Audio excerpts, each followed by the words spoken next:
क्षमा करना श्रीमान, भूल हो गई, प्रैरी ने कहा और कल शाम को घटित घटना बताने लगा। श्रीमान, जब मैं उस आदमी, मेरा मतलब है कि गिरधारी लाल के आगे आगे चलते हुए कदम पेड़ के पास पहुंचा तो मुझे राह पूरी तरह खाली दिखी। सुनसान रास्ते पर दो ही मुसाफिर थे, मैं और वह। मैं उससे मात्र 4 कदम की दूरी पर था। मौका देखकर मैंने कमर में खोंसी हुई स्वर्ण मुद्राओं की थैली गिरा दी और सामान्य चाल से आगे बढ़ता रहा, मानो मुझे थैली गिरने का भान ही नहीं है। कुल 4 कदम चलकर मैंने अपनी गर्दन पीछे की ओर हल्के से घुमाई तो पाया वह व्यक्ति नीचे गिरी थैली उठा रहा था। मैंने अपनी गति बढ़ा दी। थैली उठाने के बाद वह थोड़ी धीमी गति से चलने लगा। मैं तेज चलता हुआ राह में आए एक पेड़ की ओट लेकर खड़ा होकर उसकी प्रतीक्षा करने लगा। जब वो उस पेड़ से थोड़ा आगे निकल गया तब मैं भी पेड़ की ओट से बाहर निकलकर उसका पीछा करने लगा। वह आदमी हल्दी बाजार के निकट बसे कुलीनों के मोहल्ले में बने गुलाबी मकान में रहता है। उसके घर की बाहरी दीवार पर उसका नाम खुदा हुआ है, गिरधारी लाल। मैंने घर के चारों ओर छोड़ी गई खुली जमीन का लाभ लिया और एक कमरे की खुली खिड़की से अंदर झांका तो पाया कि गिरधारी लाल थैली से स्वर्ण मुद्राएं निकालकर गिन रहा है। उसने मुद्राएं गिनकर उन्हें थैली में रखा और आसमान की ओर हाथ जोड़े कुछ देर तक खड़ा रहा, फिर स्वर्ण मुद्राओं की थैली को कमरे में लगी तिजोरी में रखा। तभी एक वृद्ध व्यक्ति उस कमरे में आया और पूछा, क्या बात है गिरधारी, तुमने हाथ पांव भी नहीं धोए और कमरे में चले आए? तुम्हारा स्वास्थ्य तो ठीक है? प्रत्युत्तर में उसने क्या कहा मैं नहीं सुन पाया। तेनालीराम ने उस प्रैरी की पीठ थपथपाई और दूसरे प्रैरी की ओर देखकर पूछा, तुम्हारा समाचार? उस प्रैरी ने कहा, श्रीमान, मैं जिस व्यक्ति के पीछे गया था वह बहुत गरीब और ईमानदार आदमी है। हल्दी बाजार के पश्चिम में बसे मछुआरों की बस्ती में रहता है। जब मैं उसके आगे चलते हुए एक स्थान पर थैली गिराकर आगे बढ़ा तब उसने आवाज लगाई, अरे भाई साहब, आपकी थैली। मैंने उसकी आवाज अनसुनी कर दी और तेजी से आगे बढ़ने लगा और वह हाथ में थैली लिए लगभग दौड़ता हुआ भाई साहब पुकारता रहा। अभी वो 2-4 कदम ही दौड़ पाया था कि उसके पांव में किसी चीज से ठोकर लगी और वह गिर पड़ा। उसके हाथ से थैली छिटक गई और उसमें से स्वर्ण मुद्राएं निकलकर सड़क पर बिखर गईं। तब तक मैं सड़क के पास के एक गड्ढे में जाकर छुप गया। थोड़ी देर बाद वो आदमी हाथ में थैली लिए इधर उधर देखता हुआ तेज कदमों से जाता दिखा।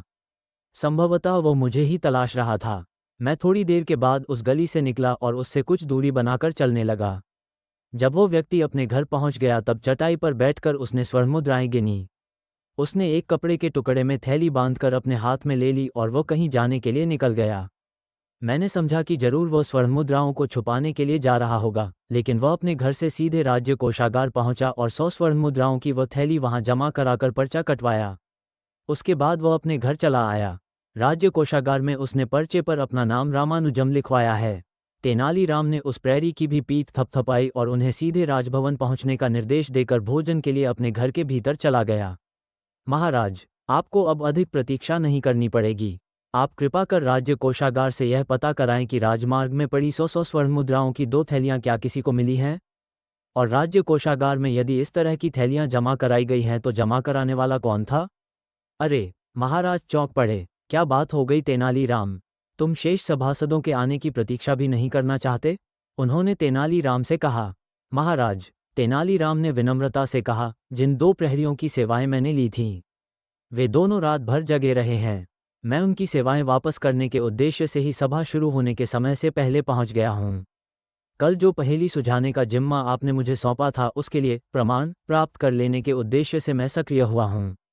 कृपया वांछित सूचनाएं मंगाने में मेरा सहयोग करें।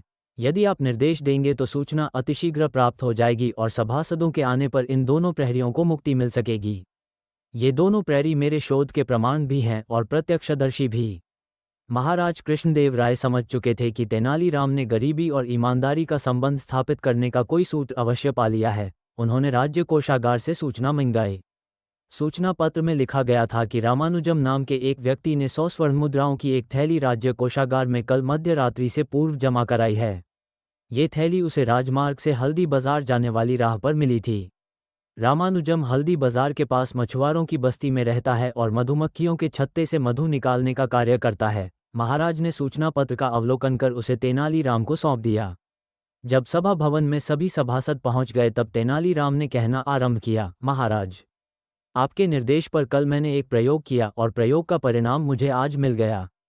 ये सूचना पत्र जो राज्य कोषागार से मंगाया गया है वो एक गरीब व्यक्ति के ईमानदार होने का प्रमाण पत्र है। ये सूचना पत्र बताता है कि गरीब आदमी धनलोलुप नहीं होता है। फिर तेनालीराम ने सविस्तार अपनी योजना के क्रियान्वयन की कथा सभा भवन में सुनाई। प्रमाण के रूप में दोनों प्रहरियों को प्रस्तुत किया। दोनों प्रहरियों ने सभासदों को संपूर्ण घटना की जानकारी दी। महाराज ने सिपाहियों को भेजकर सेठ गिरधारी लाल को पकड़वाकर मंगवाया। पहले तो सेठ इस घटना को ही गलत बताता रहा, लेकिन जब तेनालीराम ने उससे कहा कि 100 स्वर्ण मुद्राओं से भरी थैली तुमने अपने कमरे की दीवार में लगी तिजोरी में रखी है, तब वह सेठ टूट गया और अपना अपराध स्वीकार कर लिया। महाराज ने सिपाहियों को भेजकर स्वर्ण मुद्राएं मंगा ली और उसे राज्य कोषागार को सौंप दिया गया। सेठ गिरधारी लाल को महाराज ने जेल भिजवा दिया।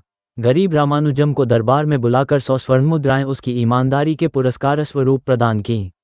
इसके बाद महाराज ने तेनाली को अपने गले से लगा लिया और कहा, सचमुच तेनालीराम, तुम्हारी मेधा का कोई दूसरा उदाहरण मैंने कहीं नहीं देखा।